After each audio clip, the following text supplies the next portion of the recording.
News 7 Tamil, பொறுப்பும் பொது நலமும். டெல்லியில் யமுனா ஆற்றங்கரை ஓரங்களில் கழிவுகள் கொட்டப்படுவது தொடர்பாக தொடர்கதையாகி வருகிறது.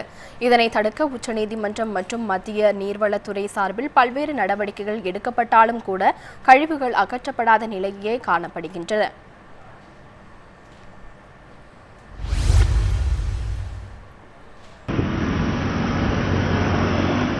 வட மாநிலங்களின் முக்கிய நீர் ஆதாரமாக திகழ்வது யமுனா நதி.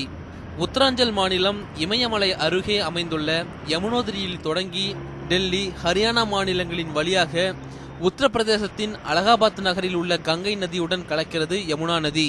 யமுனோதரியில் இருந்து அலகாபாத் வரை 1370 கிலோமீட்டர் தொலைவில் ஓடும் இந்த யமுனா ஆறு டெல்லி, மதுரா, ஆக்ரா ஆகிய பகுதிகளை கடந்து செல்கிறது.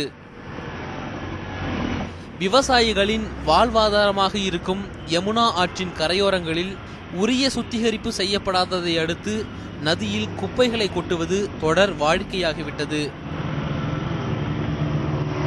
முன்னொரு காலத்தில் விவசாயிகளின் வாழ்வாதார தேவையாக இருந்த யமுனா நதி தற்போது திட மற்றும் திரவ கழிவுகளை கொட்டக்கூடிய ஒரு இடமாகவும் சடங்கு மற்றும் சம்பிரதாயங்களை செய்யக்கூடிய இடமாகவும் மாறி இருக்கிறது. யமுனா நதியை சுத்தப்படுத்துவதற்காக 6500 கோடி ரூபாயை கடந்த 19 ஆண்டுகளில் ஒதுக்கப்பட்டுள்ளது. இது குறித்து உரிய நடவடிக்கை எடுக்க வேண்டும் என விவசாய மற்றும் சமூக நல அமைப்புகள் சார்பில் போராட்டங்களும் கோரிக்கைகளும் தொடர்ந்து கொண்டிருக்கின்றன. அண்மையில் கூட மத்திய அரசும் உத்தரப்பிரதேச மாநில அரசும் யமுனா நதியை சுத்தப்படுத்த மேற்கொண்ட முயற்சிகள் தொடர்பாக வெள்ளை அறிக்கை தாக்கல் செய்ய வேண்டும் என கோரி ஆர்ப்பாட்டமும் நடந்தது. தொழிற்சாலை கழிவுகள் மற்றும் வட்டு கழிவுகளால் இந்த யமுனா நதி குப்பை கிடங்காக காட்சியளிக்கிறது. நதிகள் மாசுபடாமல் இருப்பதற்கு பொதுமக்கள் ஒத்துழைப்பை வழங்க வேண்டும். நதியின் நிலைமை நாளுக்கு நாள் மோசமடைந்து வருவதை உணர்ந்து அரசு உரிய நடவடிக்கை எடுக்க வேண்டும்.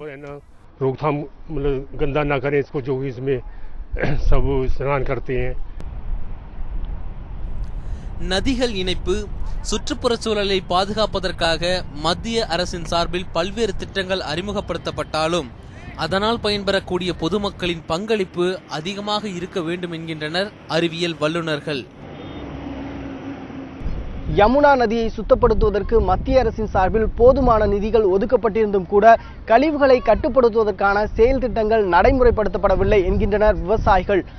இந்த சூழ்நிலையில் பொதுமக்கள் ஆகிய நாம் பொதுநலத்துடன் இந்த நதியை சுத்தப்படுத்த வேண்டும் என்பது அனைவருடைய விருப்பமாக இருக்கிறது. ஸ்டீஃபன், நியூஸ் 7 தமிழ், புதுதில்லி.